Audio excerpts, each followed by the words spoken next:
The most Korean mafia boss in Asia is on his knees. The most powerful man in Asia kneeling in front of his maid. His $1,000 suit soaks in spilled champagne. His hands tremble against the marble floor. His eyes are locked on a servant girl like she holds his entire universe in her palms. She does. 200 billionaires stand frozen, champagne glasses suspended midair, mouths hanging open. The string quartet has stopped playing. Even the waiters have turned to stone. Nobody breathes. Nobody understands. The servant girl's name is Omowunmi Adebayo, 24 years old, daughter of a maid, invisible her entire life. 30 seconds ago, she was cleaning champagne off the floor. Now, the most feared man in 3 continents is kneeling before her like she is a queen and he is begging for his life. He whispers one word, Yuna. Omowunmi does not know that name. She does not know why this man is on his knees. She does not know that everything she believes about herself is a lie. But she is about to find out. If you want to know why the most dangerous criminal in Asia just collapsed before a maid's daughter, subscribe right now and turn on notifications, because this story is about to shatter everything you think you know about power, revenge, and the debts we inherit from the dead. Let me tell you how we got here. 15 minutes earlier, Omowunmi moves through the gala carrying a tray of champagne. The Kim family mansion glitters around her. Crystal chandeliers, designer gowns, old money pretending to care about orphans while wearing watches that cost more than houses. She keeps her head down, always. 18 years in this household have taught her the rules.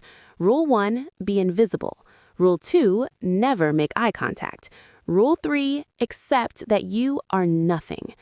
Mrs. Kim's voice cuts across the room. Girl, more champagne for table 7 and stand up straight. You're embarrassing me. Omowunmi nods. Yes, ma'am. She weaves through the crowd. Nobody looks at her. Nobody sees her. She is furniture, background noise, a ghost in a black uniform. Her mother, Grace, works the other side of the room, 53 years old, 18 years a maid in this house. The strongest woman Omowunmi has ever known, reduced to bowing and scraping for people who cannot be bothered to learn her name. This is their life. This has always been their life. Omowunmi tells herself it will not always be this way. Someday she will escape. Someday she will matter. Someday someone will look at her and actually see a human being. Someday, not today. The crowd shifts suddenly. Whispers ripple through the room like wind through grass. He's here. I can't believe he actually came. Don't stare. Whatever you do, don't stare. Omowunmi glances toward the entrance. A man walks in. He is in his 50s, silver-streaked hair, a face carved from granite. He wears his suit like armor and moves through the room like a predator entering a watering hole. Everyone shrinks back. Even the billionaires, even the politicians, they bow their heads slightly as he passes, respectful, terrified.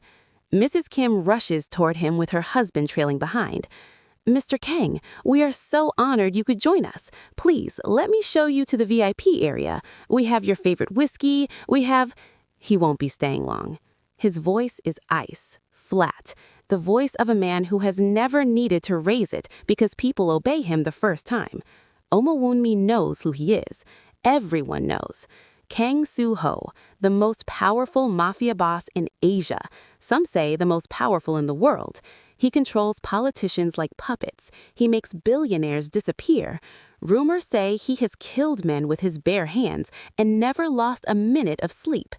The dragon tattoo climbing his neck is famous. They say he got it when he was 22, the night he took control of his first territory. They say it glows when he is about to kill someone.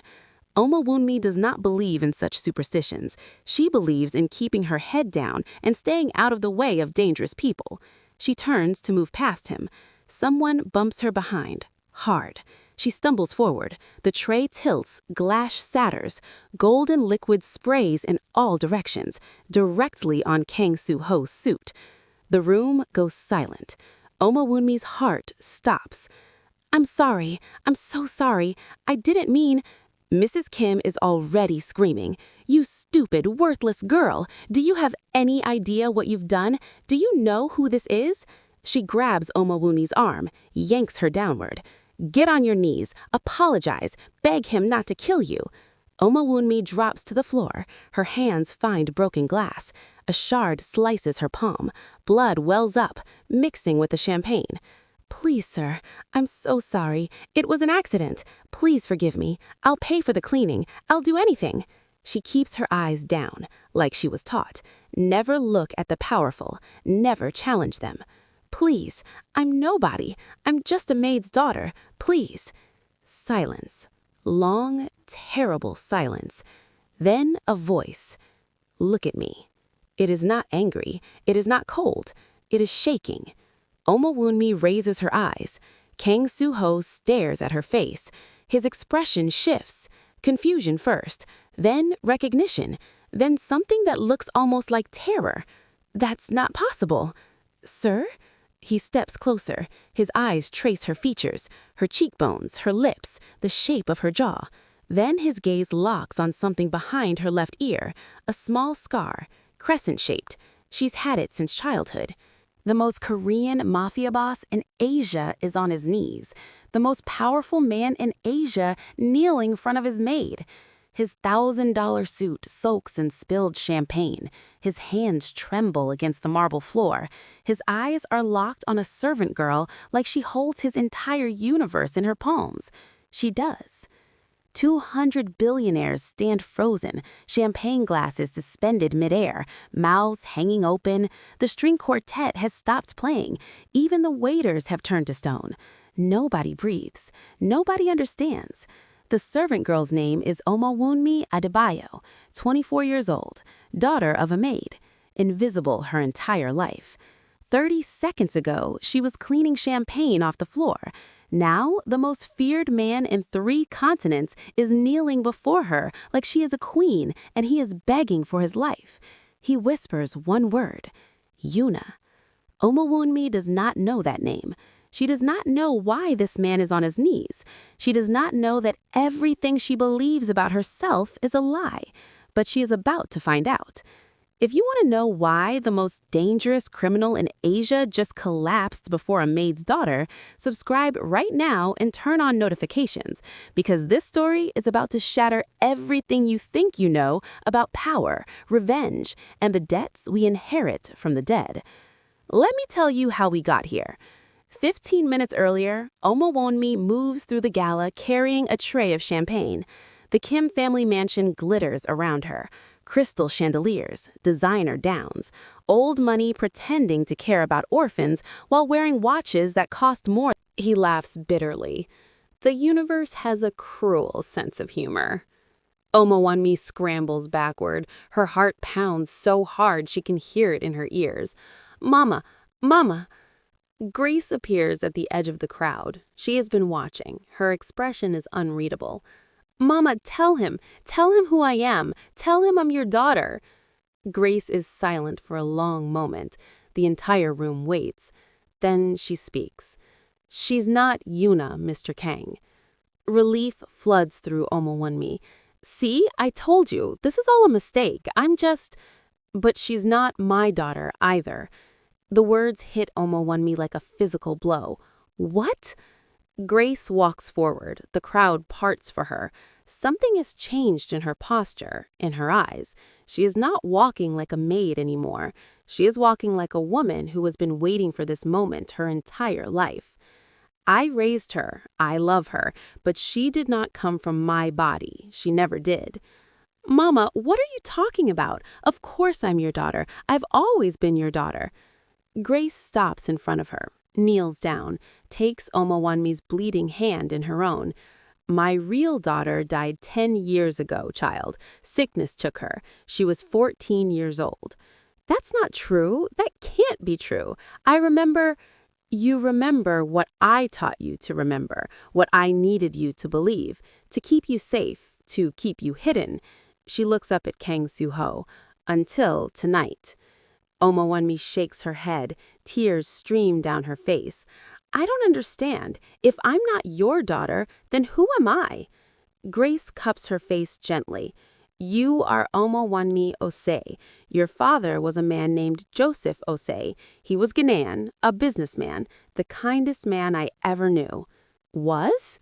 He was murdered 31 years ago in Lagos, Nigeria, killed by a young street thug trying to make a name for himself.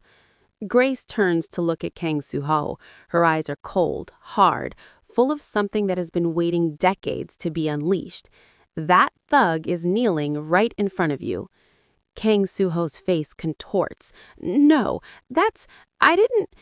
Joseph Osei, Lagos, 1993. A warehouse by the docks. You killed him for $40,000. You left his body for the rats. I don't remember. I know. Grace's voice is sharp as broken glass. That's the worst part. You destroyed this girl's entire future. You took her father. You took everything. She stands. And you don't even remember his face. Kang stares at the man on his knees before her, the man who killed her father, the man who forgot. Something shifts inside her. The fear melts away. The confusion hardens into something else entirely, something cold, something ancient, something hungry. Say it again, she whispers. Kang looks up at her. What? Tell me one more time that you don't remember my father's face. He opens his mouth, closes it. His eyes drop to the floor. Omowanmi smiles. It is not a kind smile. Good. Now we can begin. Grace holds the clay jar carefully, like it might bite her, like it might explode. What I'm about to tell you will change everything you think you know, not just about yourself, about the world, about power, about what hides beneath the surface of things. Omowanmi wipes the blood from her hand. I'm listening. 30 years ago, before you were born, I had a daughter, a real daughter. Her name was Yuna. Kang Soo-ho makes a sound, something between a gasp and a sob. She was special, born during a total solar eclipse, born with the mark of the Ashanti veil on her palm. The what? A sisterhood, ancient, older than nations, older than empires. We exist in every country, in every level of society. We watch, we wait, we maintain the balance. Mrs. Kim laughs nervously. This is ridiculous. This is some kind of prank. There's no such thing as... Grace does not look at her. Mrs. Kim, your husband has 3 offshore accounts in the Cayman Islands containing money from human trafficking operations. Should I continue? Mrs. Kim goes white and silent. Grace continues. The veil has one sacred law. When one of our daughters gives her life for another, a blood debt is created. A blood debt. The saved must serve the lineage of the Savior, forever. Omowanmi shakes her head. I don't understand. What does this have to do with me? Everything. Grace turns to Kang Soo-ho. Tell her what happened 30 years ago. Tell her about Yuna. Tell her the truth. Kang's voice comes out broken, fractured, like glass grinding against glass. I was nobody, a street rat, 22 years old, running errands for a local gang. One night, a deal went wrong. 3 men came for me with knives. I was going to die. He pauses. His hands are shaking visibly now. A girl appeared, maybe 10 years old. I had never seen her before. She stepped between me and the blades. She took the cut meant for my throat. His fingers touch his neck, tracing an invisible line. She bled out in my arms, a child. She died protecting a stranger. I didn't even know her name. Yuna, her name was, Grace said, and she knew exactly what she was doing. What do you mean? The veil sees the future, Mr. Kang. Not clearly, not completely, but in fragments, glimpses. Yuna saw you. She saw what you would become, the empire you would build, the power you would hold. Then why save me if she knew I would become a monster? Because the veil doesn't deal in good and evil, Mr. Kang. We deal in debts, in leverage, in long games. Grace raises the clay jar.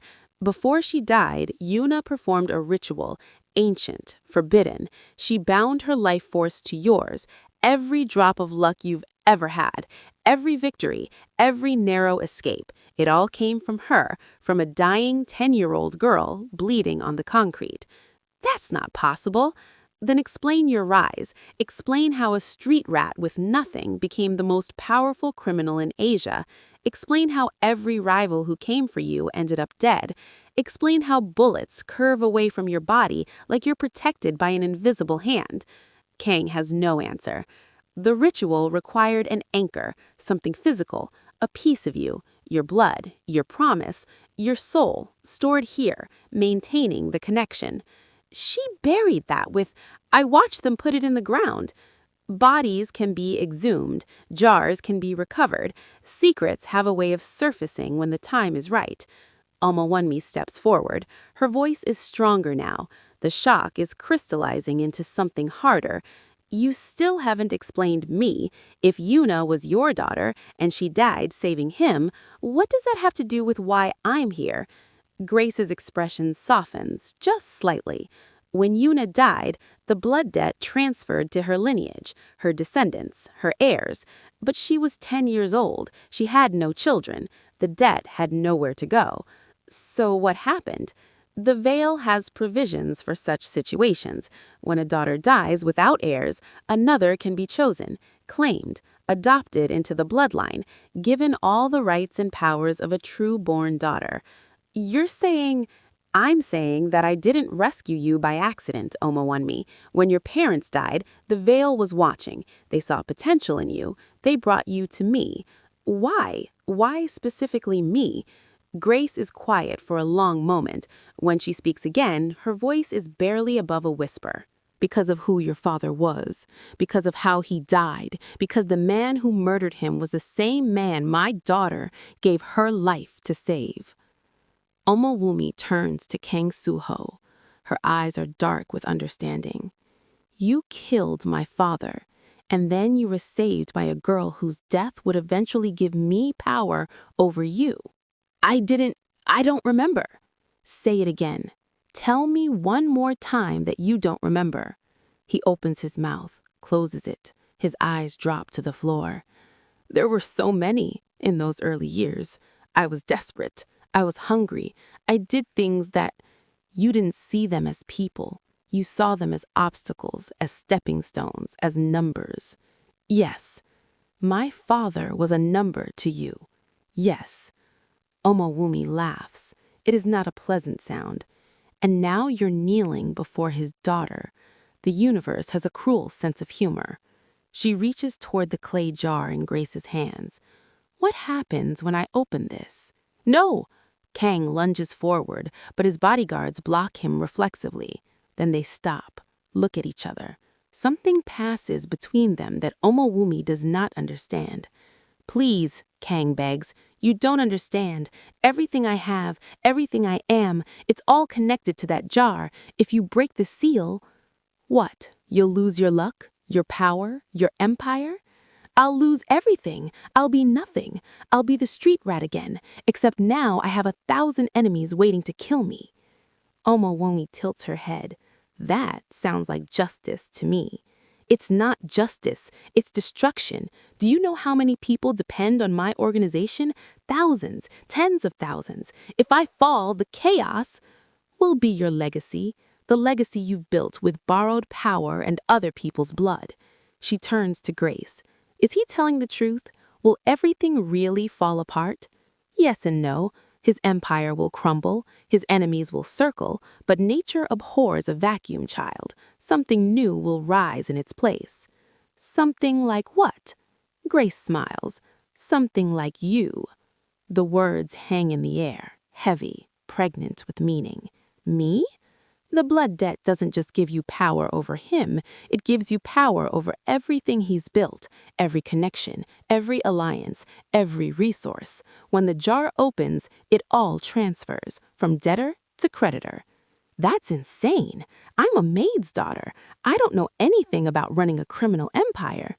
No, but you know about survival, you know about being invisible, you know about watching and waiting and learning while people underestimate you. Those are the most valuable skills of all. Omawumi's head spins. 12 hours ago, she was folding napkins wrong and being screamed at by Mrs. Kim. Now she is being offered an empire. I need to think. I need time to... There is no time. A new voice cuts through the room. One of Kang's bodyguards steps forward, the one closest to him, his second in command, a man called Park. You have maybe 10 minutes before Kang's rivals realize something is wrong and move against this location. Whatever you're going to do, you need to do it now. Kang whirls on him. Park, what are you doing? My job, sir. My real job. Park pulls back his sleeve. On his forearm, a tattoo, an ancient symbol, the same symbol that is carved in the clay jar. I've been with you for 20 years, sir. I've protected you from 17 assassination attempts. I've killed 34 men on your orders. I've watched you grow from a powerful man into an unstoppable one. Then why are you betraying me now? Betraying you? Park laughs softly. Sir, I was never yours. I've belonged to the Vale since I was 16 years old. They placed me with you specifically to wait for this moment. Kang looks around at his other bodyguards. One by one, they pull back their sleeves. One by one, they reveal the same symbol. No, this can't be real. I'm afraid it is, sir. Your entire inner circle, your most trusted men, we've been reporting to the Vale for decades. Every move you've made, every secret you've whispered, every crime you've committed, all documented, all archived, all waiting for tonight. Grace nods approvingly. Thank you, Park. You've served well. It's been an honor, Mother Grace. Omawumi stares at the unfolding nightmare. This was all planned? Every part of it? Not every part. We couldn't control when you would be ready, when the signs would align, but we prepared the ground, we planted the seeds, and now the harvest has come. The champagne spill, that wasn't an accident. Of course it was an accident. The universe doesn't need our help with coincidences. It only needs us to be ready when they occur. Omawumi looks at the clay jar again, at the symbols that seem to pulse faster now, hungry, eager. If I do this, if I open this jar, what happens to him? Does he die? Not immediately. His power will drain, his luck will fade, his empire will crumble. But his life? Grace shrugs. That depends on you. You can let him live as a warning to others, a monument to what happens when debts come due. Or you can end him cleanly. The choice is yours. And if I choose to let him go, to not open the jar at all, Grace's eyes darken. Then you reject the inheritance. The debt passes to someone else, someone who may not be as merciful as you, and you return to being invisible forever. Omawun closes her eyes. Her whole body trembles. When she opens them again, there is something new in her gaze, something cold, something ancient. I used to pray, you know, when I was little. I used to pray that someone would come and save us, that someone would see us, that someone would care. She takes the clay jar from Grace's hands. But nobody came. Nobody ever comes. We have to save ourselves. She looks at Kang Soo-ho. This is for my father, for every person you forgot, for every life you took and never thought about again. She cracks the seal. The sound the jar makes when the seal breaks is not loud, just a soft crack, like a bone snapping under pressure. But the effect is immediate. Kang Soo-ho screams. It is not a dignified sound, not the controlled response of a powerful man facing adversity. It is animal, raw, the scream of a creature feeling its soul being torn out through its pores. He clutches his neck. His fingers claw at the dragon tattoo that winds up from his collar. The ink, the ancient symbol of his power, begins to move. What's happening to him? Omawumi gasps. The reclamation. Grace's voice is calm, clinical. Everything he borrowed is being returned. Watch. The dragon tattoo rides like a living thing. The black ink seems to liquefy, to melt, to evaporate. Wisps of dark smoke rise from Kang's skin. The scales of the dragon fade from black to gray, to a ghostly white, and then nothing. Bare skin, pink and raw and ordinary. But that is not the worst of it. Kang's face changes, the arrogance drains away, his powerful set of jaws softens, his shoulders slump, his spine curves. In the space of 30 seconds, he transforms from a titan into a trembling old man. Please, please make it stop. I'll give you anything, everything, just make it stop. I'm not doing anything. Amawunmi stares at the jar in her hands. It glows now, faintly. A warm golden light pulses from within, and she can feel heat spreading through her fingers, up her arms, into her chest. What is this feeling? The transfer. His fortune is becoming your fortune. His connections are becoming your connections. His power is becoming mine. Amawunmi's voice sounds different, deeper, more resonant, like there is an echo behind it that was not there before. The guests at the gala have retreated to the walls. Some are recording on their phones, some are praying, some have simply fainted and lie crumpled on the marble floor.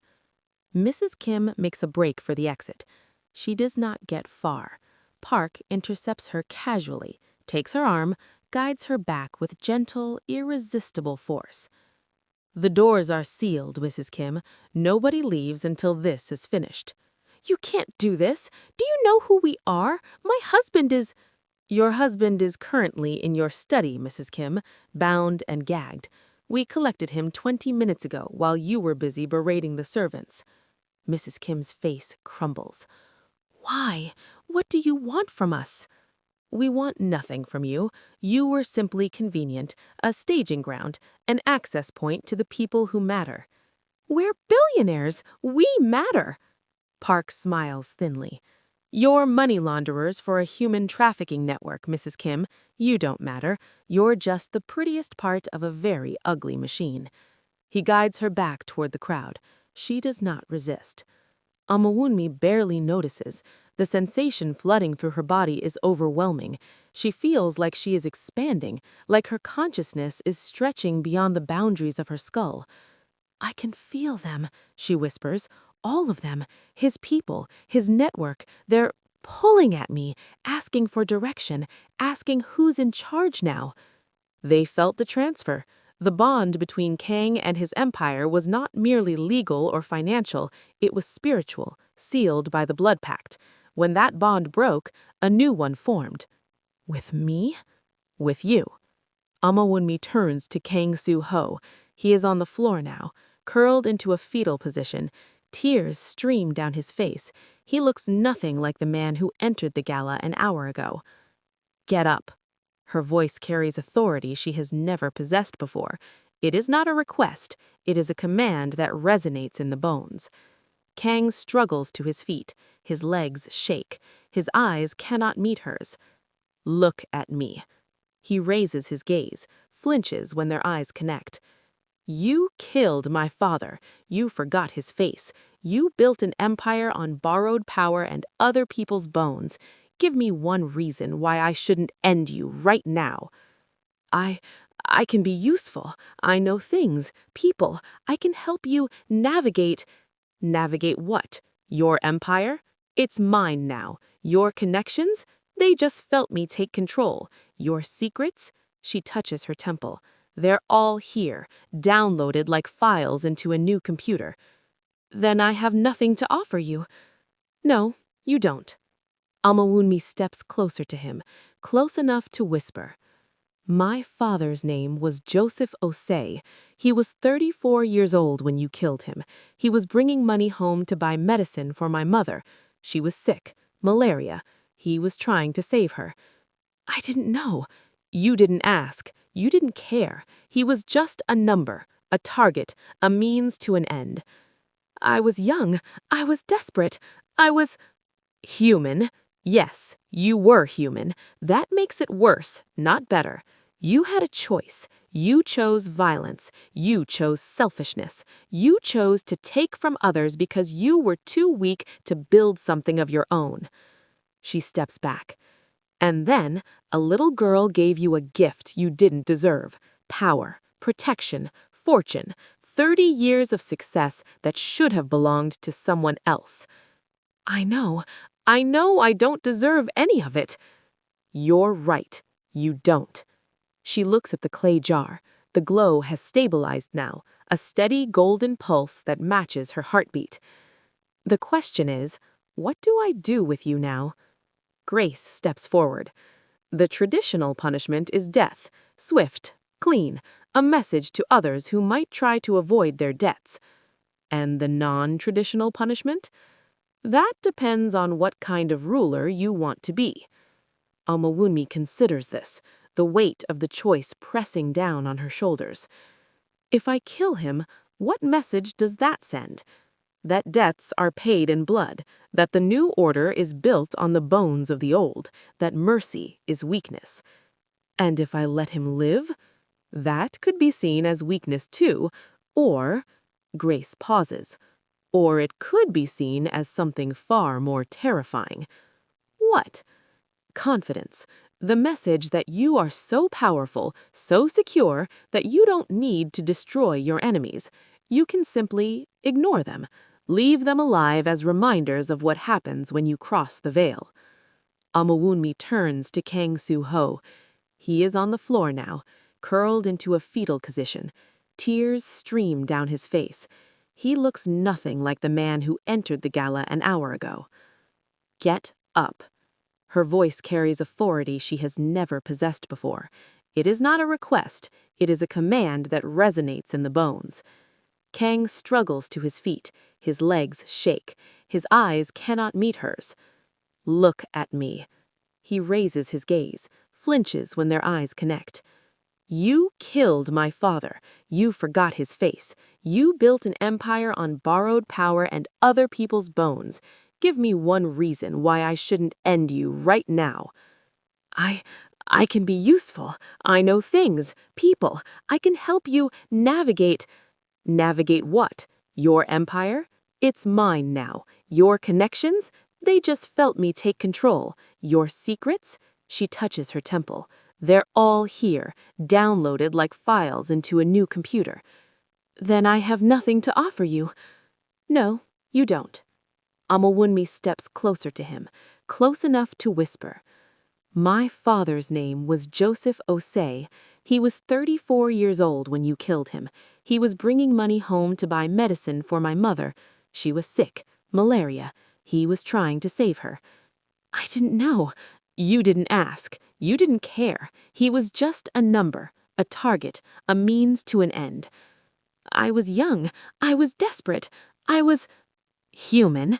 Yes, you were human. That makes it worse, not better.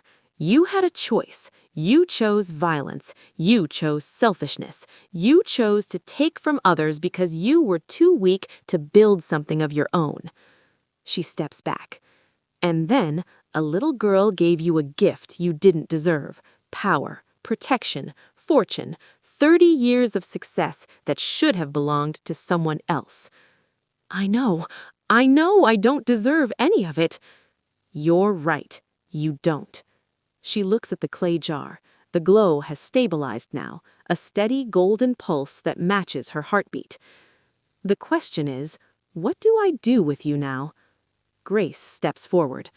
The traditional punishment is death, swift, clean, a message to others who might try to avoid their debts. And the non-traditional punishment? That depends on what kind of ruler you want to be.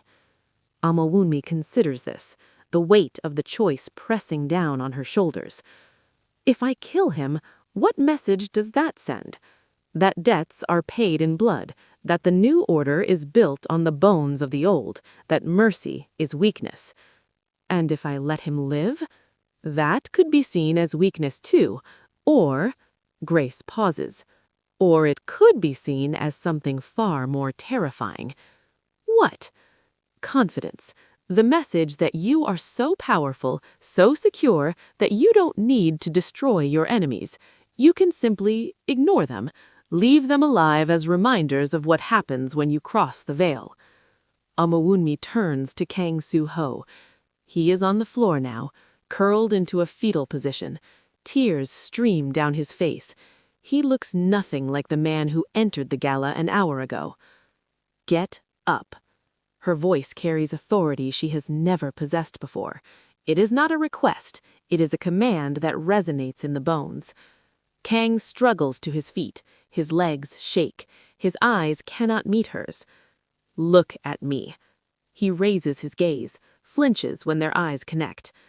You killed my father. You forgot his face. You built an empire on borrowed power and other people's bones. Give me one reason why I shouldn't bend you right now. I I can be useful. I know things, people. I can help you navigate. Navigate what? Your empire? It's mine now. Your connections? They just felt me take control. Your secrets? She touches her temple. They're all here, downloaded like files into a new computer. Then I have nothing to offer you. No, you don't. Amawunmi steps closer to him, close enough to whisper. She looks around the gala, at the frozen guests, at the terrified billionaires, at the Kims huddled in the corner like frightened animals. Now what? Now? Grace smiles. Now we deal with the collateral damage, and then we begin. Amawunmi walks toward the Kim family. Mr. Kim has been brought from the study. His hands are bound in front of him with plastic zip ties. There is a bruise forming on his cheek where someone hit him harder than necessary. Mrs. Kim stands beside him. Her perfect makeup is ruined. Her designer dress is stained with champagne. She looks like a woman watching her entire world collapse, which, Amawunmi supposes, is exactly what is happening. 18 years, Amawunmi says. My mother worked for you for 18 years. Do you know how many times she was sick during that time? Mrs. Kim does not answer. 12 times. 12 times she woke up with fevers, with migraines, with pain that would have sent you to a hospital. And every single time she came to work anyway, because you told her that if she missed a single day, you would fire her and make sure no one else in Seoul would hire her. We didn't mean... Don't. The single word cuts through the air like a knife. Don't tell me you didn't mean it. You meant every cruel word, every humiliation, every time you made her crawl on her hands and knees to scrub floors while you watched and laughed. Mr. Kim speaks for the first time. His voice is hoarse. What do you want? Money? Name your price.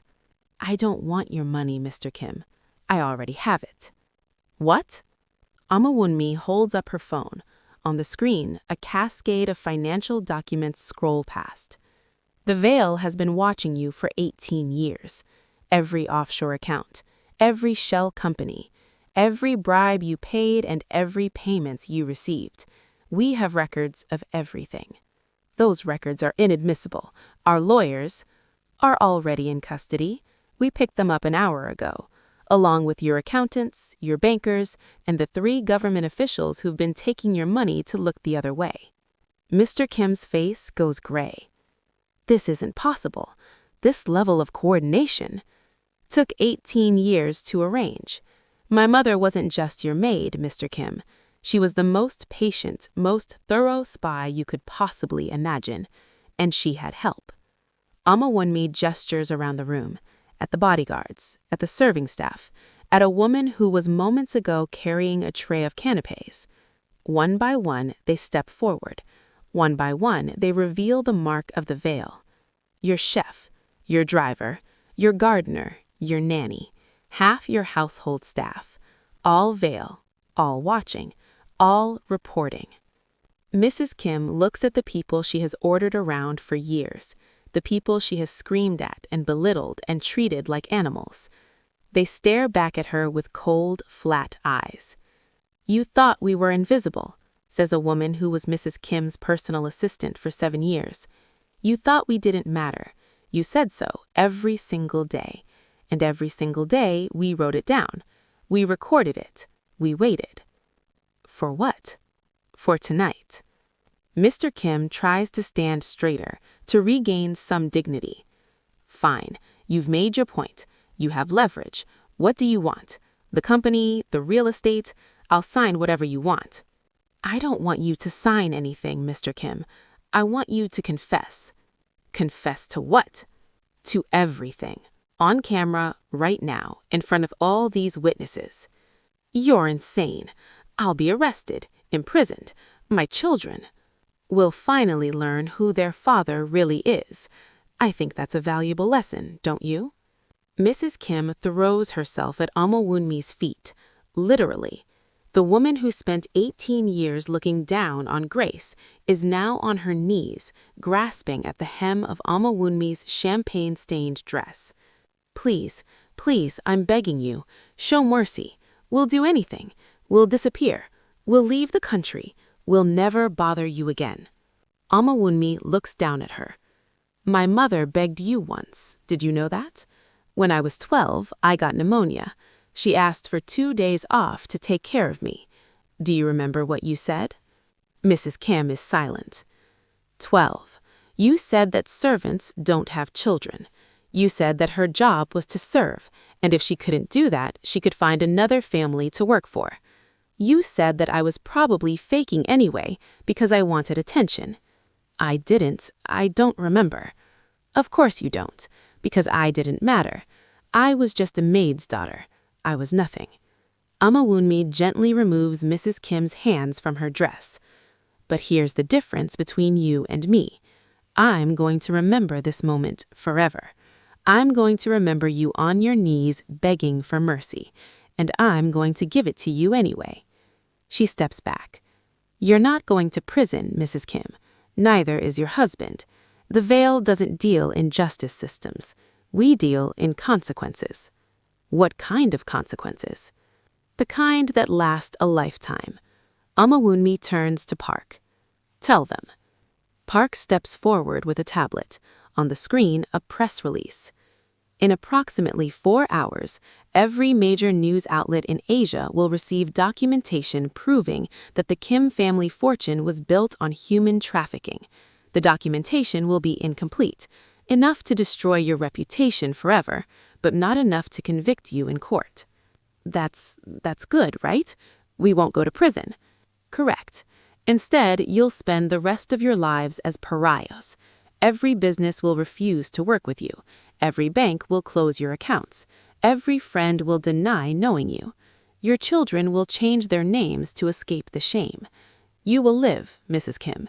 You will live for a very long time, and every single day of that life will be punishment. Mrs. Kim crumbles, completely. The composure she has maintained for decades finally shatters into 1,000 pieces. Why? Why not just kill us? Why make us suffer like this? Amawunmi kneels down, looks her in the eye. Because death is easy. Death is fast. Death lets you escape the consequences of your choices. Living with those consequences, day after day, year after year, with no hope of redemption and no possibility of escape, that's true justice. She stands. Besides, I need people to see you, to see what happens to those who think they're above accountability. You're not victims, Mrs. Kim. You're examples. She walks away, does not look back. Grace falls into step beside her. That was ruthless. I learned from the best. 18 years of watching you pretend to be weak while you were actually the strongest person in the room. I was never pretending to be weak. I was choosing to be patient. There's a difference. I'm not sure I understand the difference yet. You will, in time. They walk through the gala, past the frozen guests, past the scattered champagne glasses, past the remnants of a world that will never be the same. Park intercepts them at the door. Ma'am, we have a situation. Amawunmi stops, feels the new instincts firing in her brain, the inherited knowledge from Kang Soo-ho's empire flowing through her consciousness. What kind of situation? Word has spread faster than we anticipated. 3 rival syndicates have already mobilized. They're testing the waters, seeing if the new leadership is as strong as the old. How long do we have? Hours, maybe less. The Yakuza representative is already in the building. He came as a guest. He's been waiting to see how this plays out. Where is he? 3rd floor, private room. He requested an audience. Amawunmi glances at Grace. Is this a test? Everything is a test now, child. Every conversation, every decision, every moment of hesitation or confidence. They're all watching. They're all judging. They're all deciding whether you're someone to follow or someone to destroy. What do I do? What do you want to do? Amawumi considers, feels the unfamiliar weight of power settling on her shoulders, feels the ancient inheritance of the veil humming in her blood. I want to meet him. I want to show him that the transition is complete, that there's nothing to test because there's nothing to exploit. Then that's what you'll do. Will you come with me? No. This is something you need to do alone, but I'll be watching, and if anything goes wrong, Grace's expression hardens. The veil has contingencies. Amawumi nods, takes a deep breath, walks toward the stairs. The third floor is quieter than the chaos below. The hallway is lined with classical Korean art that probably costs more than most people's houses. 2 guards stand outside a door at the end. They stiffen when she sees her approaching. I'm here to see your boss. He's expecting you. They open the door. The room beyond is a study. Books line the walls. A fire crackles in a marble fireplace. A man sits in a leather chair, swirling a glass of whiskey. He is old, 70s maybe, but his eyes are sharp, alert, dangerous. The new queen, he says. I wondered when you would come. You know who I am? I know what you did. News travels fast in our world. Kang Soo-ho, broken and exiled in less than an hour. The Kim family destroyed without a single shot fired. The legendary architect, he pauses, smiles, revealed at last. Architect? That's what they're calling you already. The woman who doesn't need armies because she has information. The woman who doesn't need weapons because she has patience. He raises his glass. I must say I'm impressed. Should I be flattered? You should be careful. The Yakuza has worked with Kang Soo-ho for 15 years. His fall creates complications. Complications that benefit you or complications that threaten you. The old man laughs. Direct, I like that. Kang was always so theatrical, so many speeches and dramatic gestures. You seem more efficient. I don't have time for theater. I have an empire to stabilize. Then let me make this simple. He sets down his whiskey. The Yakuza has no quarrel with you. We have no interest in a war. We want what we've always wanted. Stability, predictability, profit. And if I can provide those things, then we can be friends, or at least not enemies. And if I can't? The old man's smile doesn't waver, but something cold enters his eyes. Then we will do what we have always done, young queen. We will adapt, we will survive, and whoever's left standing, we will work with them instead. The threat hangs in the air between them. Amawumi does not flinch. I understand. Thank you for your directness. Thank you for yours. He picks up his whiskey again. I think we will work well together, assuming you survive the next 72 hours. What happens in the next 72 hours? The trials, of course. Did you think taking power would be this easy? The syndicates will test you. The governments will probe you. Your own people will watch for signs of weakness. He stands, walks past her toward the door. Survive the trials, young queen. Prove you're worthy of the throne you've claimed, and then perhaps we can discuss some more permanent arrangement. He pauses at the door. One more thing. The people who are coming for you, they're not the ones you need to worry about. It's the one who's already inside, the one you haven't seen yet, the one who's been waiting for this moment even longer than you have. Who? He smiles. If I knew that, I'd tell you, just to see what happens next. He leaves. Amawumi stands alone in the study, the fire crackling beside her, the weight of 1,000 threats pressing down on her shoulders. Outside the window, Seoul glitters in the darkness. Her city now, her empire, her burden. 3 hours pass like minutes. Amawumi stands at the window of what was once Kang Soo-ho's penthouse office. The city sprawls beneath her, lights blinking like neurons firing in a vast electronic brain. She has not slept. She doesn't think she can sleep. Every time she closes her eyes, she sees her father's face, a face she only knows from photographs, a face she will never see in person. Grace enters quietly. The syndicates have accepted the transition. For now. For now? It's the best we could hope for. They're predators, all of them. They respect strength, but they're always looking for weakness, always probing. The Yakuza man said someone is already inside, someone waiting. Grace is quiet for a moment. He's not wrong.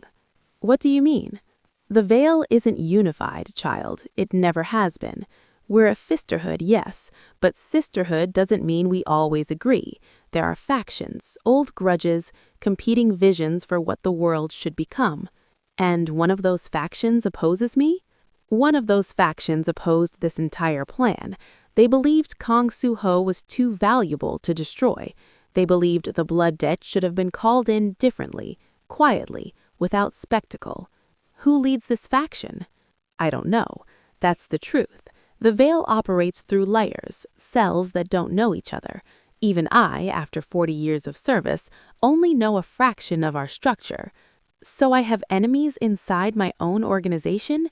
You have potential enemies everywhere. That's the nature of power. The question is whether you can identify them before they move against you. Amawumi turns back to the window. I'm not ready for this. No one ever is. I was a maid's daughter 12 hours ago. I was invisible. I was nothing. And now I'm supposed to rule an empire that spans 3 continents? You were never nothing, Amawumi. That was the disguise, the camouflage. Underneath, you were always this. You just didn't know it yet. How can you be so sure? Grace moves to stand beside her. Their reflections shimmer in the glass, overlapping, merging.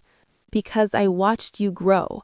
I saw how you handled the Kim's cruelty, not with anger, not with tears, with patience, with observation, with the quiet certainty that your moment would come.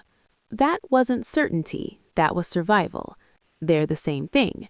But people who survive are the people who believe, somewhere deep inside, that they deserve to survive. You believed, even when everything told you otherwise. Amawumi is silent for a long time. I keep thinking about my father, what he would say if he could see me now. What do you think he would say? I don't know. I never knew him. I only have stories, pictures, other people's memories. Then create new stories, make new memories. Honor him not by knowing who he was, but by becoming who he would have wanted you to be. And who is that? Someone who builds instead of destroys, someone who protects instead of exploits, someone who remembers what it felt like to be invisible and makes sure no one else ever has to feel that way. Amawumi closes her eyes, feels the weight of her father's legacy pressing against her chest. I want to do something before we move forward. What? I want to find his grave, my father's grave. I want to stand there and tell him what happened. I want him to know that someone finally paid for what was done to him. We can arrange that, but it will have to wait. There are more immediate concerns. I know, the trials, the probes, the enemies inside and outside. And one more thing. Amawumi opens her eyes. What? Grace hesitates. In all the years Amawumi has known her, she has never seen Grace hesitate. The jar, the clay jar. When you opened it, the transfer was complete. Kang Soo-ho's power became your power. His connections became your connections. His secrets became your secrets. I know. I can feel them, all of them. It's like having 1,000 voices whispering in the back of my mind. But there's something else. Something I didn't tell you. What? The blood pact wasn't just between Kong and Yuna. It was a 3-party agreement. Kong, Yuna, and the entity that witnessed the pact, the force that gave it power. Entity? What are you talking about? The Veil doesn't just operate in the physical world, Omowanmi. We draw power from something older, something that exists between worlds, something that has been watching humanity since before we had names for it. You're saying there's something supernatural involved in all this? I'm saying that the power you now possess doesn't come from nowhere. It has a source, and that source may have its own agenda. Omowanmi feels cold, despite the warmth of the penthouse, despite the fire crackling in the corner. Why are you telling me this now? Because you need to know. Because the trials you're about to face aren't just political, they're spiritual.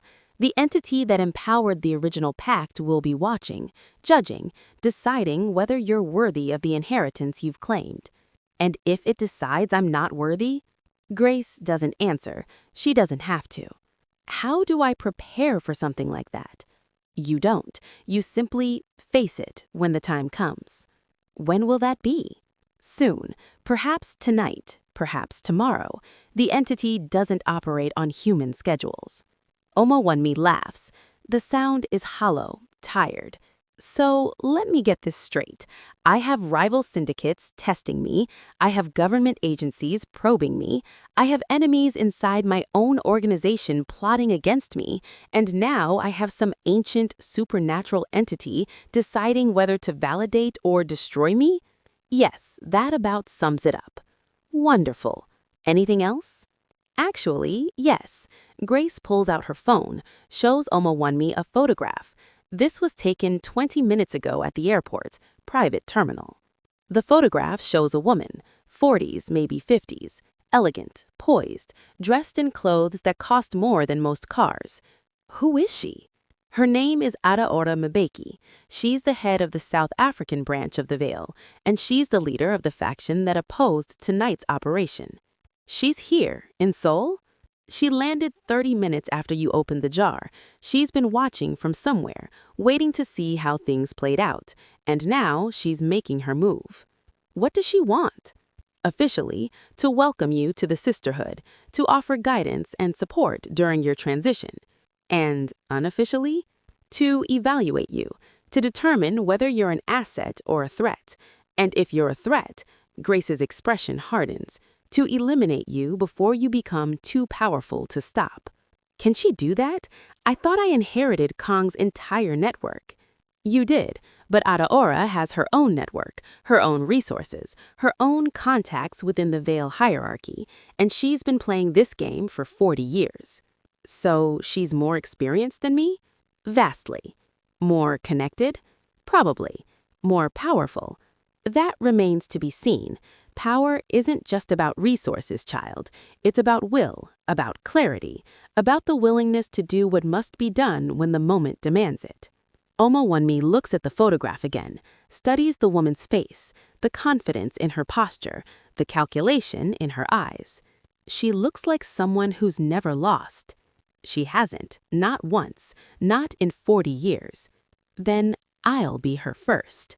Grace smiles, proud, fierce. That's the spirit. A knock at the door. Park enters. Ma'am, Mrs. Mbeki has arrived. She's requesting an immediate audience. Omowanmi straightens her dress. The champagne stains have dried into faint shadows. Send her in. You're meeting her like this, without preparation, without time to overthink, without time to psych myself out. She wants to evaluate me? Fine. Let her evaluate the real thing, not some polished performance. Park nods, disappears. Grace touches Omowanmi's arm. Be careful. She'll find your weaknesses, your pressure points. Don't let her see them. I don't have weaknesses. Everyone has weaknesses. Then I'll make them into strengths, the way you taught me. Grace nods, steps back into the shadows. The door opens. Adaora Mbeki enters like she owns the room, like she owns the building, like she owns the entire city and is merely tolerating everyone else's presence within it. Omowanmi Adebayo. Her voice is warm, musical. The accent is South African with hints of London and Paris. Or should I say the new architect, the girl who brought down Kang Soo-ho in a single evening. Just Omowanmi is fine. Modest, I like that. Adaora settles into a chair without being invited, crosses her legs, studies Omowanmi with eyes that miss nothing. You've had quite a night. It's been eventful. That's one word for it. Another word might be reckless. Another might be dangerous. Another might be catastrophic. I prefer necessary. Adaora's smile doesn't waver. You're very young to be making judgments about necessity. Very young and very inexperienced. How old are you? 24? 25? 24. I was already running 3 countries' worth of operations when I was 24. By 30, I had destabilized 2 governments and installed 3 heads of state. By 40, I had shaped the economic policy of an entire continent. Congratulations. My point is that power isn't something you stumble into, little girl. It's something you earn, year by year, sacrifice by sacrifice. And you think you can just open a magic jar and become queen of Asia overnight? I don't think anything. I know. It's already done. Adaora's eyes narrow, just slightly. The syndicates have accepted your claim, for now, but acceptance and loyalty are 2 very different things. The moment you show weakness, they'll turn on you, every single one. Then I won't show weakness. Everyone shows weakness eventually. Everyone cracks. Everyone falls.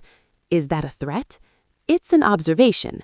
The question is, when you fall, will you have allies to catch you, or will you be alone? I have the veil. You have part of the veil, the part that supported this operation, but the veil is not unified, child. There are those who think tonight was a mistake, who think a proper transition should take years, not hours, who think you're too young, too emotional, too connected to your own trauma to lead effectively. And you're the leader of those people? I'm a concerned elder, nothing more. Then why are you here? To offer guidance, to offer support, to offer, she pauses, partnership. What kind of partnership? The kind where you benefit from my 40 years of experience.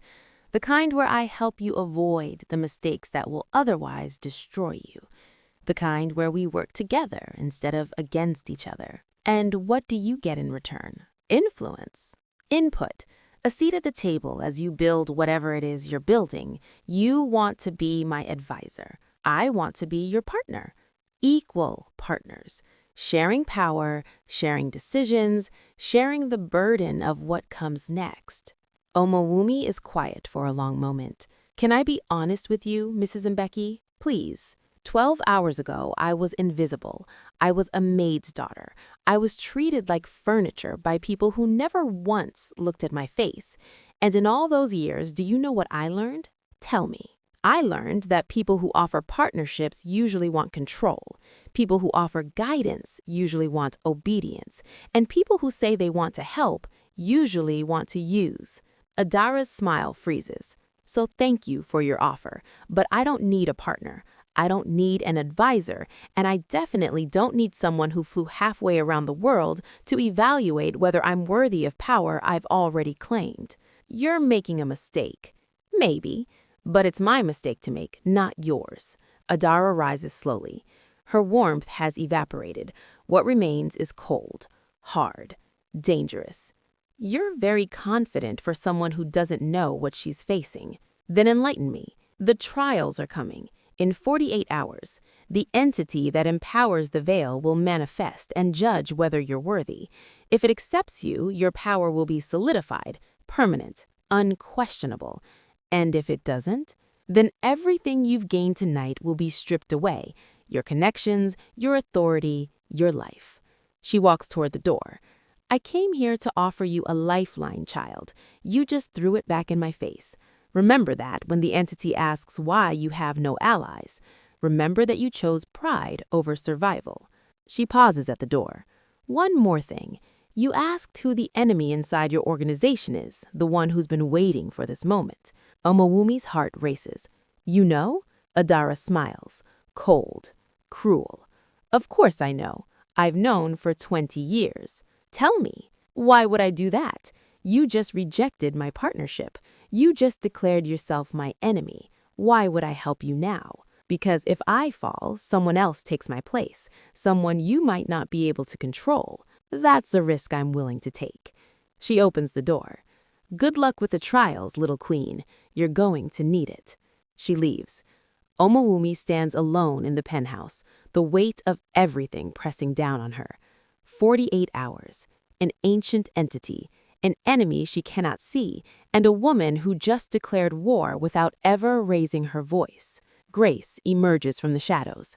That went well. I just made a powerful enemy. You already had one. Now you know her face.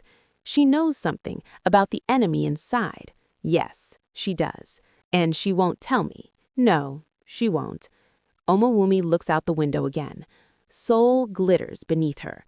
Innocent, unaware. Millions of people living their lives while invisible wars rage in the spaces between. Then I'll find out myself. How? The same way I found out everything else. By watching, by waiting, by being patient. And if patience isn't enough, Omowumi turns. Her eyes are hard, ancient, filled with something that was not there 12 hours ago. Then I'll do what I did tonight. I'll burn it all down and rebuild from the ashes. Grace nods slowly. You sound like a queen. I sound like a survivor. That's all I've ever been. That's all I know how to be. Outside, the first light of dawn begins to touch the horizon. A new day, a new era, a new war just beginning. And somewhere in the shadows, something ancient stirs, watches, waits, ready to judge whether this young queen is worthy of the throne she has claimed, or whether she, like so many before her, will be consumed by the very power she sought to control. If you stayed until the end of this story, you need to subscribe right now, because what happens in those 48 hours? The trial, the entity, the enemy inside that Adara knows about, that's a story for another day, and you do not want to miss it. Subscribe. Turn on notifications, because Omowumi's journey is just beginning, and the darkness is only getting deeper.